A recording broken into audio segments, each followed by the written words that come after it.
Hello' everyone, কি খবৰ তোমালোকৰ? আশা কৰিছোঁ তোমালোক সকলোৱে ভালে কুশলে আছা। নমস্কাৰ, মই দিগন্ত। আজিৰ ভিডিঅ'টো পৰীক্ষাৰ বাবে প্ৰস্তুতি চলাই থকা শিক্ষাৰ্থীসকলৰ বাবে ছুপাৰ হেল্পফুল হ'ব। আজি আমি এখন উত্তম আৰু উন্নত মানৰ কুৱেশ্যন পেপাৰ লৈ আহিছোঁ, যি তোমালোকৰ পৰীক্ষাত ভাল নম্বৰ পোৱাত বহুত সহায়ক হ'ব। সকলো তথ্য ভালদৰে আয়ত্ব কৰিবলৈ তোমালোকে এই ভিডিঅ'টো সম্পূৰ্ণ কৰি শেষলৈকে চাবা। ভিডিঅ'টো যদি তথ্য সমৃদ্ধ হয় আৰু ইয়াৰ দ্বাৰা উপকৃত হ'লে লাইক আৰু শ্বেয়াৰ কৰিবা। চেনেলটো যদি ছাবস্ক্ৰাইব কৰা নাই, দৰকাৰী আৰু তথ্য সমৃদ্ধ ভিডিঅ'ৰ নটিফিকেশ্যন পাবলৈ চেনেলটো ছাবস্ক্ৰাইব কৰি লোৱা। তোমালোকে ভিডিঅ' স্ক্ৰীণত এখন কুৱেশ্যন পেপাৰ দেখিবলৈ পাই আছা। পৰীক্ষাৰ বাবে প্ৰস্তুতি কৰোঁতে প্ৰশ্নকাকত অনুশীলনক এক উত্তম প্ৰস্তুতি কৌশল বুলি গণ্য কৰা হয়। কুৱেশ্যন পেপাৰ প্ৰেক্টিছ কৰাৰ লাভ বহুত। পৰীক্ষাত অহা প্ৰশ্নৰ আৰ্হিৰ সৈতে চিনাক্ত কৰে, পৰীক্ষাৰ ফৰ্মেটৰ সৈতে পৰিচিত কৰে, জ্ঞানৰ ব্যৱধান চিনাক্ত কৰে, উত্তৰ লিখনি কৌশল উন্নত কৰে, সময় ব্যৱস্থাপনা উন্নত কৰে, আত্মবিশ্বাস বৃদ্ধি কৰে। ইয়াৰ উপৰিও আৰু বহুতো লাভালাভ আছে। কুৱেশ্যন পেপাৰ প্ৰেক্টিছ কৰোঁতে এটা সময় নিৰ্ধাৰণ কৰি ল'বা। আৰু আটাইতকৈ গুৰুত্বপূৰ্ণ কথাটো হ'ল, কুৱেশ্যন পেপাৰ প্ৰেক্টিছ কৰাৰ কিছুমান টিপছ আছে। যদি সেই কৌশলমতে প্ৰেক্টিছ কৰা, তোমালোকৰ প্ৰস্তুতি বহু পৰিমাণে উন্নত হ'ব আৰু পৰীক্ষাত ভাল নম্বৰো পাবা। এই বিষয়ে ভিডিঅ' এটাত আলোচনা কৰিছিলোঁ। ভিডিঅ'ৰ লিংক ডেছক্ৰিপশ্যনত আছে, তোমালোকে ভিডিঅ'টো চাই ল'বা। আৰু যদি এই পেপাৰখনৰ PDF লাগে, কমেণ্ট কৰিবা।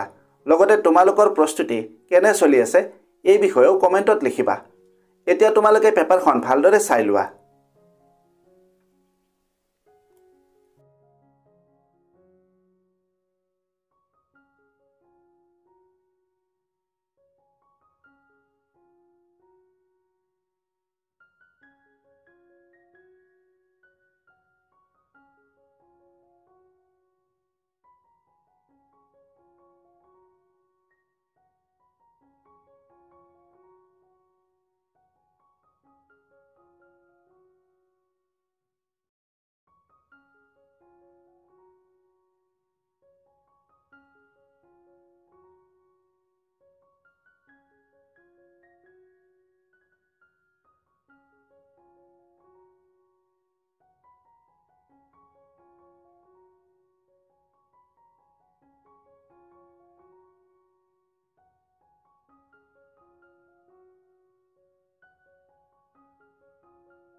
আশা কৰিছোঁ আজি আমি আলোচনা কৰা বিষয়টো তোমালোকে ভালদৰে বুজি পালা।